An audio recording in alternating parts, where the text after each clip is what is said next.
Chapter 25, Section 5, The United States Enters World War II. After war broke out in Europe, isolationism lost some of its appeal for Americans. Most now openly supported the Allies. Hoping to keep the United States out of the war, Hitler sought to expand his alliance. In September of 1940, Germany, Italy, and Japan signed the Tripartite Pact, making Japan a member of the Axis powers. The three nations agreed to provide mutual support in the event of an attack by a country not yet in the war. The attacker they had in mind was the United States. If the United States entered the war, it would have to fight on two fronts, Asia and Europe. Hitler hoped that the threat of a two-front war would ensure American neutrality for a while longer. Roosevelt inches away from neutrality. The start of the war put the United States in a risky position. Americans feared getting drawn into the fighting, but they wanted to help the Allies. France and Great Britain needed weapons, yet the Neutrality Acts banned the sale of arms to belligerent nations. In November 1939, Roosevelt pushed a bill through Congress that repealed the Arms Embargo. This Neutrality Act of 1939 included a cash-and-carry provision. Nations had to pay cash for materials and carry them away in their own ships. After the fall of France, the United States finally began rearming itself in earnest. In September of 1940, Congress enacted the first peacetime military draft in U.S. history.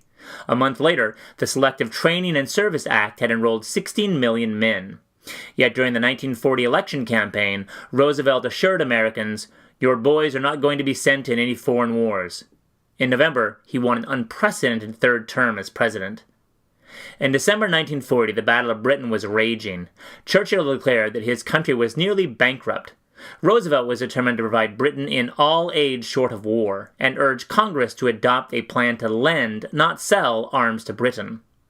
This legislation, the Lend-Lease Act, passed in March 1941, but only after heated public and congressional debate.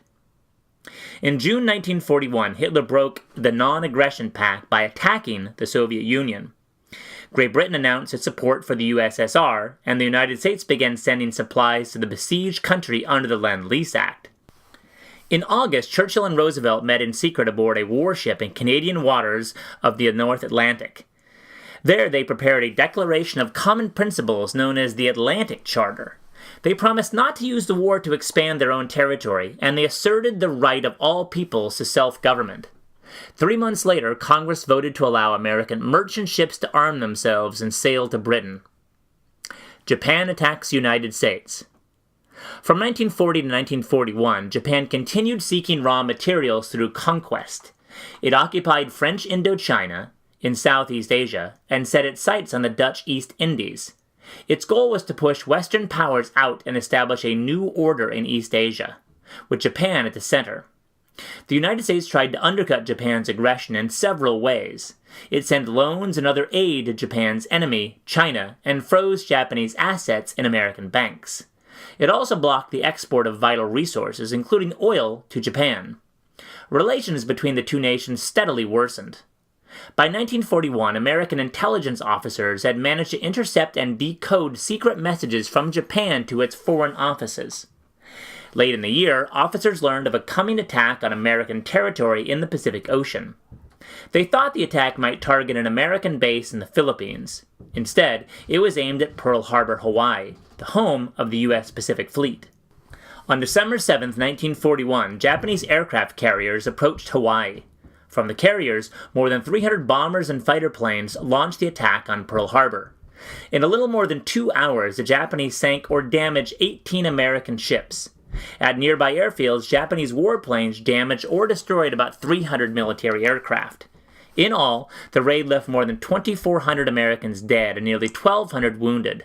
The Japanese launched just 29 planes in the attack. The next day, Roosevelt asked Congress to declare war on Japan. "Hostilities exist," he said. "Our people, our territory, and our interests are in grave danger." 3 days later, Germany and Italy declared war on the United States. Americans began to prepare for a conflict that would test the nation's strength and courage.